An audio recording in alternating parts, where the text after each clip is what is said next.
Friends, I will talk to you now about the leadership skills, and the leadership traits, especially with reference to your working environment. That is, with reference to an office, with reference to, say, a group of industries, a group of institutions, an office, a government office, or whatever it is. Or it may be an industry, a manufacturing place, a manufacturing a group of industries, and so on. Because depending on the area that we are focusing, we can also classify the leaders into different categories, namely a political leader, spiritual leader, social leader, intellectual leader, administrative leaders, and so on. So, all that we are talking now about is about the administrative leaders, more or less. So, whatever it is, an effective leader, irrespective of the field in which he works, he specializes himself. He should have some common qualities, leadership traits, leadership skills. And an effective leader is one who can make ordinary men do extraordinary things, one who can make a common man or common people do uncommon things.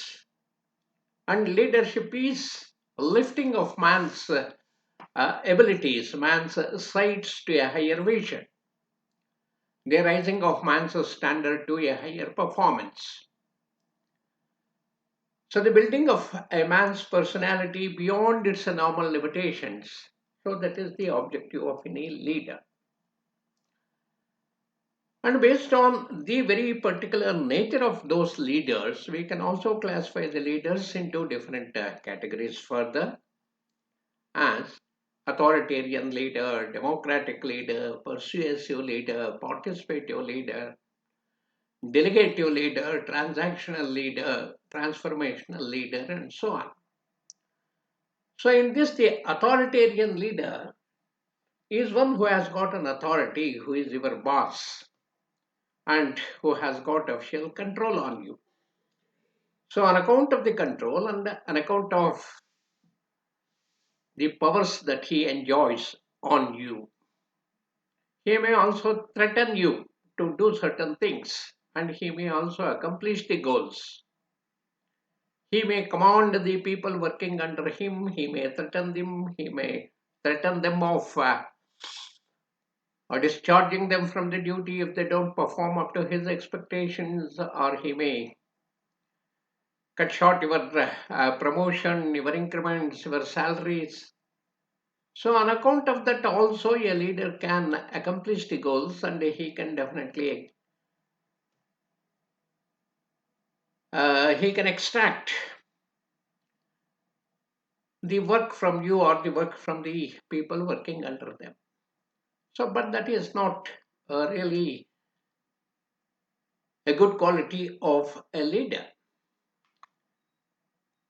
And coming to the management and the leadership, there are lots of confusions and overlaps, and also big differences between the leadership and management. And a very big difference between the leadership and the management, which is often overlooked, is that the leadership always involves leading a group of people. It involves people, a group of people, whereas management, it is concerned with the responsibility assigned to complete the work assigned. So we may see management as a function or responsibility within the leadership, but not vice versa. So leadership is always more about the change. It's more about the inspiration, more about setting the purpose and direction. And it is more about building the enthusiasm, the unity, and the staying power for the journey ahead. And management is less about the change and more about the stability and making the best use of the resources to get things done. But there is the key point that leadership and management, they are not separate, and they are not necessarily done by different people. It is not a case of you are either a manager or a leader. No, not a situation like that. Leadership and management, they overlap. And the leader is expected to play many roles, especially in a working environment, in an industry, in an office, in a group of institutions where he works. He is expected to play many roles, and therefore he must be qualified and he should guide others to organizational achievement, to meet the organizational achievements. Although no set of absolute traits or skills or qualities may be identified for an individual, individuals who would be leaders, they must possess the abilities to lead the others. That's the basic quality that a leader should have. And they must have certain attributes to help them in performing their leadership. So a leader should be good in getting and giving information. That is, his communication should be very clear. There should be clarity. There should be no ambiguity in his communication skills. If a leader cannot communicate effectively, then no other leadership skill can compensate for this. So leaders should be able to exchange the information effectively and accurately with his bosses, also with his people, with his group, with his subordinates, with his peers. So to understand others, a leader should understand himself first. So this understanding, it can come naturally as he grows in his area as a leader. So individual feelings should be understood in the right perspective and it should be cared for if one has to be a good leader. So a leader should know and understand the resources of the group. As a leader, it is a good idea to introduce the activities that will help the individuals in the group to become acquainted with one another's skills, knowledge, and abilities. A leader should control the group by setting the pace, by observing, inspecting, and reacting. So, controlling performance is a close companion of the competency. So, a leader should know how to counsel. So, counseling, it encourages the individuals to talk and express their feelings in a safe, trusting environment. And it also helps to reduce the minor interpersonal pains. It helps the person to talk about where it hurts. So people come to a leader because he is a leader. So leader cannot turn them away. He cannot drive them away or just let them suffer. So if individual problems are ignored, then they become group problems tomorrow. So a leader, above all, should set an example to others. So his public and private lives should be transparent and unified, as leadership is defined as the property of the group. So a leader has to ultimately influence the group and he has to achieve the goals. So broadly speaking, the skills that are necessary for an industrial leader, especially for an industrial leader, it may be summarized under the four headings. Number one, the human skill. So here, a good leader is considerate towards his followers because his success largely depends on the cooperation of his followers. So he approaches various problems in terms of technical aspects that are involved.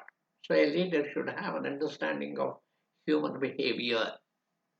He should know people, he should understand their needs, sentiments, emotions. as also their actions and reactions to a particular decision or decision. So their motivations also one should understand, a leader should understand. So that's a successful leader has to possess the human relations attitude. That's a must. He always tries to develop the social understanding with the other people. So the human involves, so within the human skills, it involves number one, the empathy. That is, the leader should be able to look at things as objectively as possible. He should respect the rights, beliefs, and sentiments of others, of his colleagues, of the people in the group that he is controlling. He should equip himself to meet the challenges emanating from the actions and the reactions of the other people. And the leader, he should be empathetic towards the followers, or say sympathetic towards the followers, so that he can carefully judge their strengths, weaknesses, and ambitions and give them the attention they deserve. If you become biased, then this cannot be done. And similarly, the objectivity is also a part of your human skill for a leader. So a good leader is fair and objective in dealing with the subordinates, and he must be free from the bias and prejudice while becoming emotionally involved with his followers. And his approach to any issue or problem should be objective, and it should not be based on any pressure, prejudice, or preconceived notions. So, objectivity is a vital aspect of analytical decision making. So, honesty, fair play, justice, integrity of character, they are all expected of any good leader.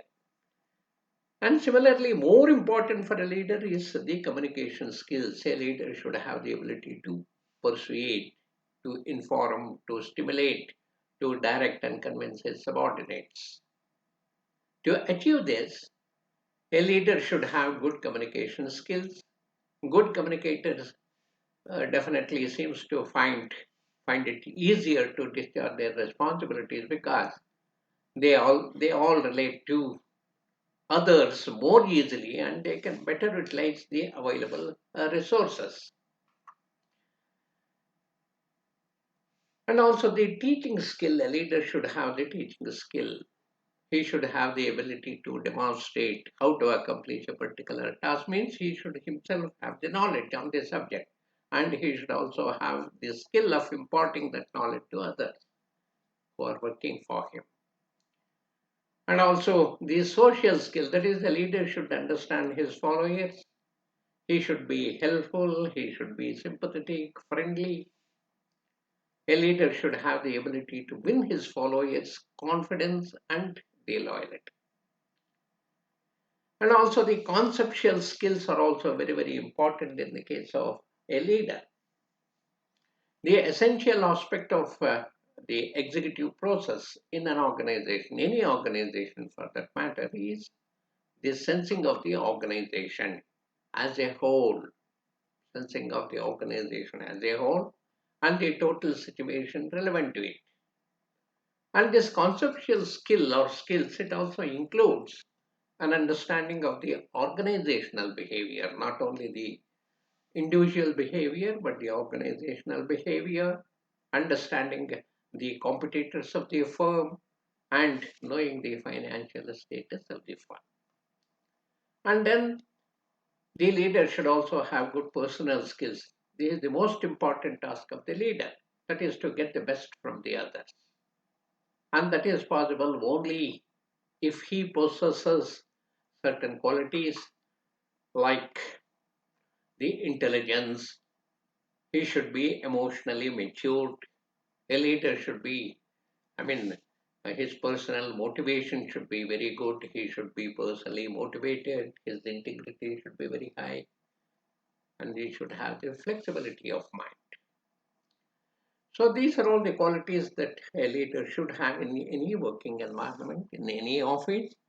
And then coming to these are This is all about the qualities of a leader. Then coming to the functions of a leader, as I have already said, an effective leader is one who can make the ordinary men to do the extraordinary things, make common people do uncommon things, etc. So this this actually stresses or emphasizes the leader's obligation to attain the organizational goals and gives attention to the needs of the individuals who are his subordinates. And the important functions of a business leader may be briefly, to take the initiative, especially when somebody is working in the business environment. The leader initiates all the measures that are necessary for the purpose of ensuring the health and progress of the organization in a competitive economy. He should not expect others to guide or direct him. He should lay down the aims and objectives, and he should commence their implementation and see that the goals are achieved according to the predetermined targets.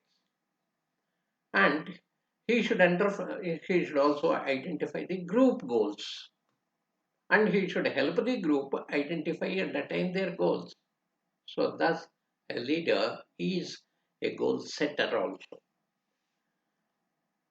And he represents the organization always. A leader represents the organization and its purpose. So a leader, by whatever name you call him, may call him as a chief manager, a director, a general manager, a CEO. So he represents the organization. He represents his purposes, the organization's purposes, organization's ideals, philosophy, and the problems to those working for it and to the outside world. He is the representative of the organization with regard to all these things. So, in other words, a leader is a true representative of the entire organization. And he also sometimes has to act as an arbitrator. So when groups experience internal difference, when several groups are working under him and there are some internal differences, whether based on the emotional or intellectual clashes, then a leader can often resolve the differences. So, in such a situation, he acts as an arbitrator to prevent the serious differences from cropping up within the group. Otherwise, it becomes highly problematic tomorrow and highly damaging tomorrow. And he has to also assign the reasons for his action. Whatever action he takes, it should not be blindly taken. There should be some logic. So, it is the delicate task of a leader to assign the reason to his every command. It should be convincing, and he has to instruct things in such a way that they are intelligible, intelligible to all concerned, acceptable to all concerned, and their cooperation is readily forthcoming. Otherwise, they don't cooperate. And a leader interprets the objectives of the organization and also the means to be followed to achieve them. A leader apprises his followers, he convinces them, and he will see that they are properly communicated. And it is also the primary function of any leader to guide and direct the organization, to advise his people, to direct, to guide. So he should issue necessary instructions and see that they are properly communicated. And he should also encourage the team and the teamwork. So a leader must try to win the confidence of his subordinates. He must act like the captain of the team. So he manages finally the organization. So last but not the least, the leader administers the undertaking by arranging for proper planning, organizing, directing, coordinating, and also properly arranging for the controlling of the activities of the organization. So, in brief, I mean, these are the qualities that any leader should have in an working environment. So, thank you, friends.